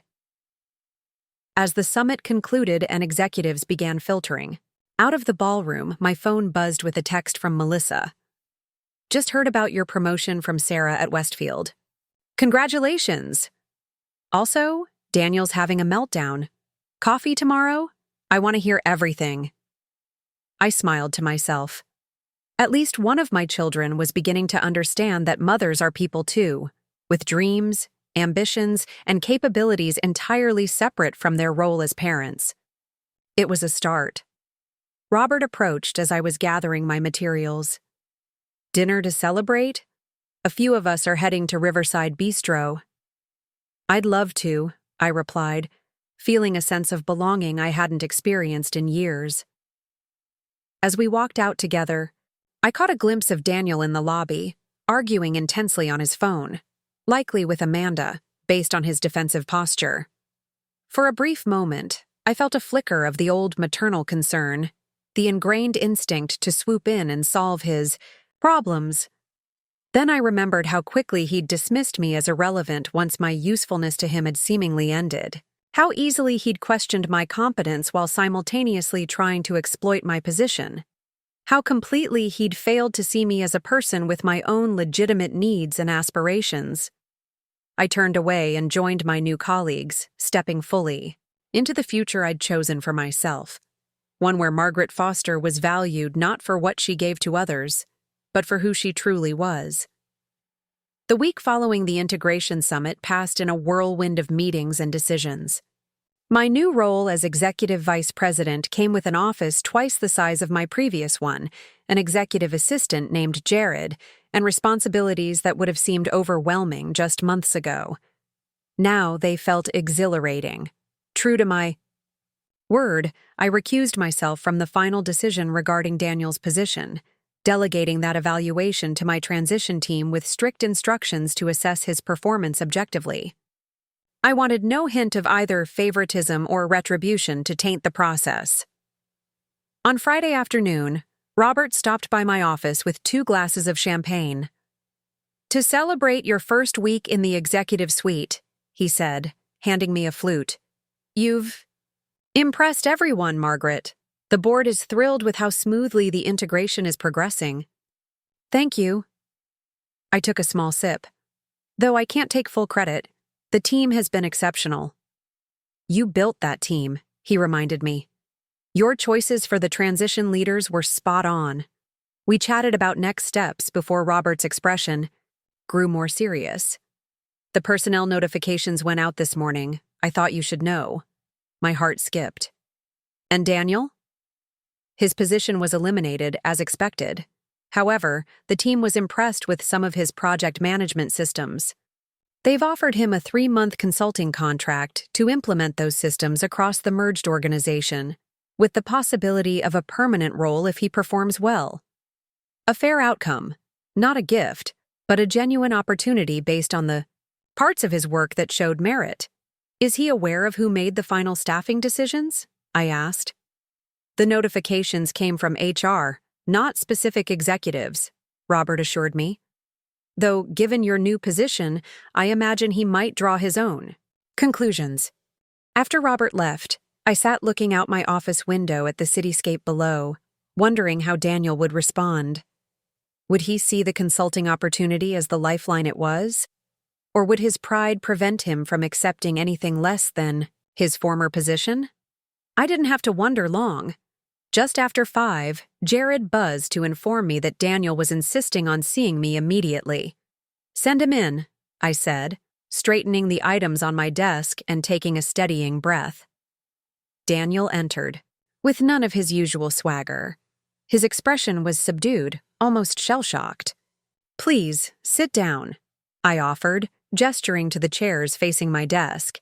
He sank into one, eyes darting around my executive office with its panoramic views and elegant furnishings. "So, this is your new domain." "For now," I acknowledged. "Nothing in corporate life is permanent, as we both know." He flinched slightly at the reminder. "I got the notification about my position." "Yes. I heard the decisions went out today. They're offering me a consulting contract instead of a permanent role." His tone was carefully neutral. 3 months? With the possibility of extension based on performance. I nodded. "Do you plan to accept it? Do I have a choice?" A flash of the old bitterness surfaced. The job market for redundant healthcare executives isn't exactly booming right now. "There's always a choice, Daniel." I kept my tone professional. "You could look elsewhere. Your experience would be valuable to many organizations." He laughed, a hollow sound. "With Horizon's acquisition of Axion making headlines throughout the industry? Everyone will know I was part of the redundancy reduction. Or they'll know you were selected to help implement key systems across the merged organization," I countered. "Perspective matters." Daniel was quiet for a moment, studying me with new eyes. "Was this your doing? This consulting offer?" I recused myself from decisions about your position, I said truthfully. "The evaluation team made their recommendations based solely on your performance and the organizational needs." "But you could have protected me." It wasn't quite an accusation, more a statement of fact. "I could have," I acknowledged. "Just as you could have treated me like a capable adult instead of a burden to be managed when I retired. We all make choices. Daniel, those choices have consequences." He looked down at his hands. "When did you become so hard?" "Not hard. Clear." I softened my tone slightly. "There's a difference." We sat in silence for a moment before he spoke again, his voice quieter. "I keep thinking about something Dad used to say. That you were the strongest person he knew, but you hid it behind kindness so people wouldn't feel intimidated." The memory of Thomas's assessment brought an unexpected lump to my throat. "Your father saw me more clearly than most." "I didn't," Daniel admitted. "Not until recently." He gestured around the executive office. "Not until this." "What do you see now?" He met my eyes directly. Someone I underestimated. Someone who deserved better than how I treated her. It was the closest thing to an apology I'd heard from him, in years, possibly decades. Not exactly the words "I'm sorry," but an acknowledgement of wrongdoing nonetheless. "The consulting contract," I said, changing the subject slightly. "It's a genuine opportunity, not charity. The team was impressed with your project management systems. If you perform well, there could be a permanent place for you." He nodded slowly. "I'll take it. I can't afford not to, with the baby coming." A rueful smile crossed his face. "Amanda's furious, of course. She had her heart set on being married to a senior executive, not a consultant."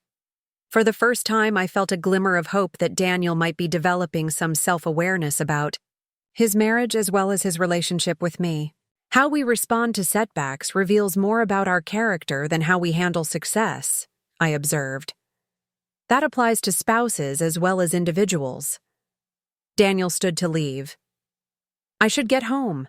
We're having dinner with her parents tonight, and that's going to be challenging, given the circumstances. I rose as well. Good luck, Daniel, with everything. He hesitated at the door. Mom, this is going to sound strange, but I'm almost glad this happened. Not losing my job, he clarified quickly, but seeing you like this, seeing who you really are when you're not just being our mother. After he left, I remained standing by the window, watching the city lights begin to sparkle as dusk fell. There was no overwhelming maternal joy at his semi-apology, no urge to rush to his rescue in his professional crisis. Instead, I felt something more nuanced, a quiet satisfaction that he was finally beginning to see me as a complete human being, not just an extension of his needs. My phone buzzed with a text from Melissa. Just heard from Daniel about what happened. He's actually taking it better than I expected. Are we still on for brunch Sunday? I replied in the affirmative, then gathered my things to head home. As I rode the elevator down to the parking garage, I reflected on how completely my life had transformed in just a few short months. From a newly retired nurse being pushed toward assisted living to an executive with genuine influence and purpose. From a mother whose children saw her as a burden to a professional whose expertise was valued and respected. From a widow whose identity had been subsumed by decades of caretaking to a woman rediscovering her own distinct personhood. The weekend brought unexpected clarity in other ways. Melissa arrived for our Sunday brunch with news of her own. I've decided to expand the physical therapy clinic, she announced as we settled at our favorite corner table. Open a second location focused on geriatric rehabilitation. That's wonderful, I said, genuinely pleased. You've always had a special touch with older patients. Well, I've had a good example of what vital, capable older adulthood can look like. She smiled warmly. You've actually inspired this whole shift in my thinking, Mom. Watching how you've reinvented yourself after retirement made me realize how narrow my vision has been, both professionally and personally. How so? I've been operating from this assumption that people past a certain age are just winding down, that they need to be managed and accommodated rather than challenged and engaged. She shook her head ruefully. You've completely blown up that narrative. Age is just a number, I said, repeating Thomas's favorite phrase. It's more than that. It's about seeing people as constantly evolving, not defined by the roles they've played or the years they've lived. She reached for my hand. I owe you an apology for not seeing you that way. Unlike Daniel's halting acknowledgement, Melissa's apology was direct and heartfelt. Thank you, I said, squeezing her hand. That means a great deal.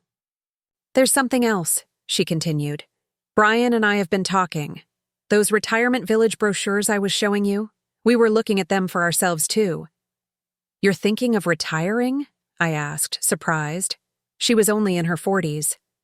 Not retiring exactly, simplifying, downsizing from the big house in the suburbs, reducing our expenses, focusing more on experiences than possessions. Her eyes were bright with excitement. We've been on this hamster wheel of bigger, better, more, and for what? We're stressed, the kids are overscheduled, and none of us has time to just be. I couldn't hide my astonishment.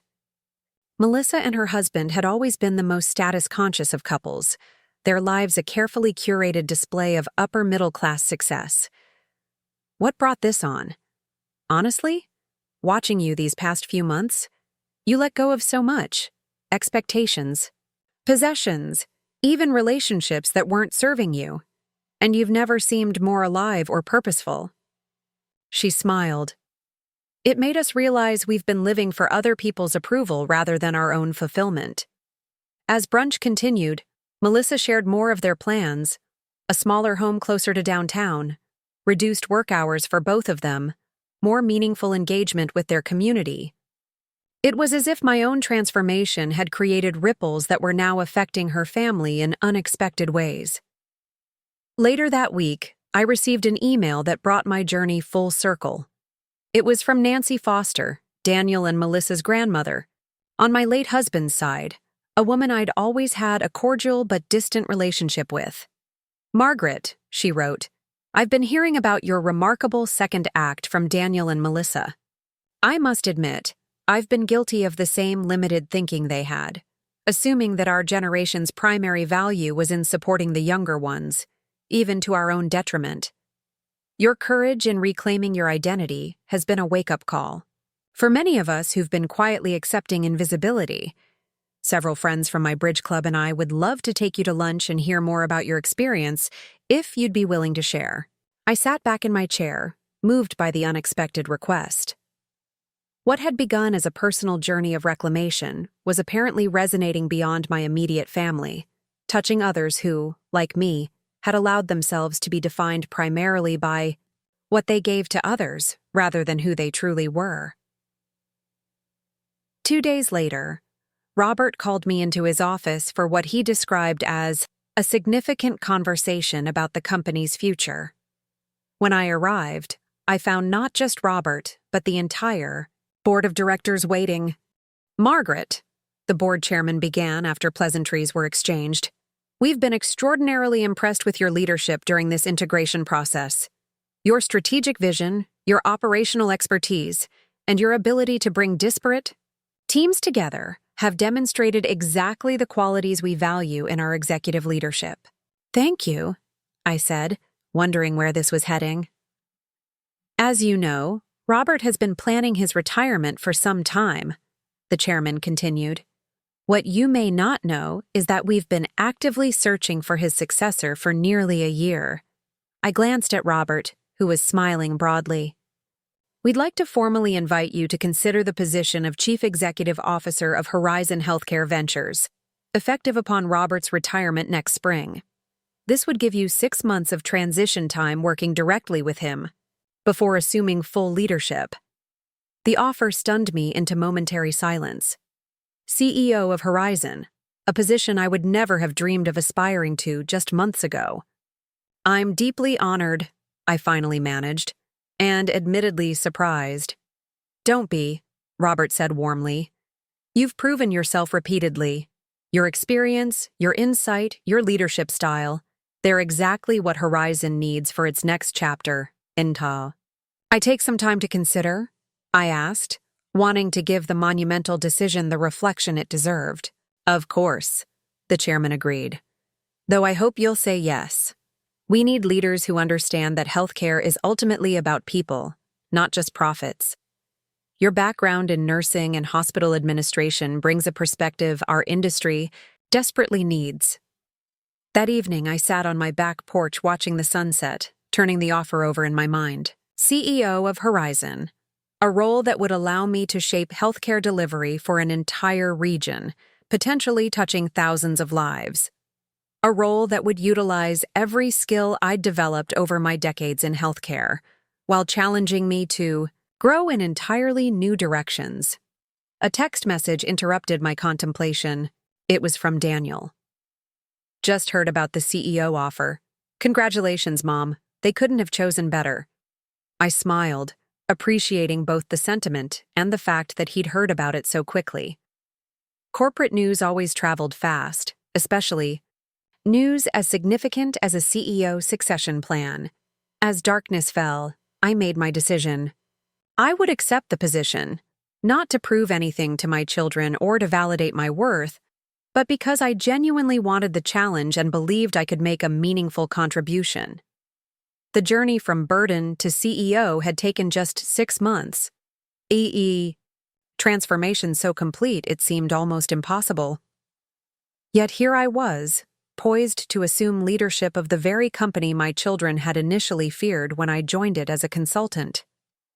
They had called me a burden after my retirement, seeing only what I could provide to them rather than who I truly was. Now they were discovering not just who bought their company, but who their mother had been all along. A woman of substance, capability, and untapped potential who had finally claimed her rightful place in the world.